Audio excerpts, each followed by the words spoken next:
Guys, ako nga pala si Mayley. Si Mayley na pinakamaganda sa mga inahin ni Primo na Gwapo. Uy, di nyo kinaya yun. Pero totoo yun guys, ako talagang pinakamaganda dito sa amin. Kahit itanong nyo pa dun sa kabilang barangay. Ano ko? Di nga. Gano ko ah? Iwaw. Iyak man to. Pag sure, oy. Oo na. Sure talaga ako. Alam nyo, huwag na kayong kontrabida. Palibasa, hindi nyo kasi matanggap. Basta, papakita ko na lang sa inyo yung mga sinasabi ko. Kasi totoo yun, akong pinakamaganda. Tignan nyo to. Top view o pangmalakasan. Side view o hindi nyo yan kakayanin. Diba? Tignan nyo naman. At ito selfie ko.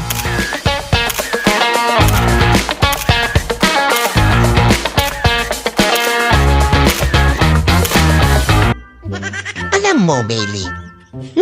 Ayoko na talaga mong salita. Paalam na lang sa lahat. Bye. Ay, nako naman talaga, Persten. Hayaan nyo na nga sila, guys. Tignan nyo nga kahit kumakahig ako, oh. So pretty. Diba? Pero kung mapapansin nyo, guys, may kalbo ko dyan sa may likod ko.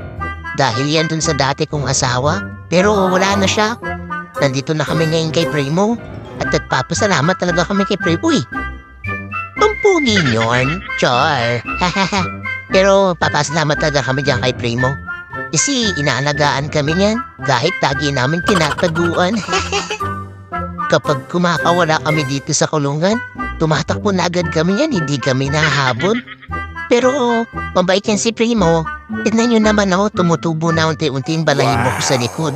Sana nga eh, pag bago mag-winter, hindi na yan ganyan. Kasi nako, magpapatahi ako kay Lolo for sure ng jacket.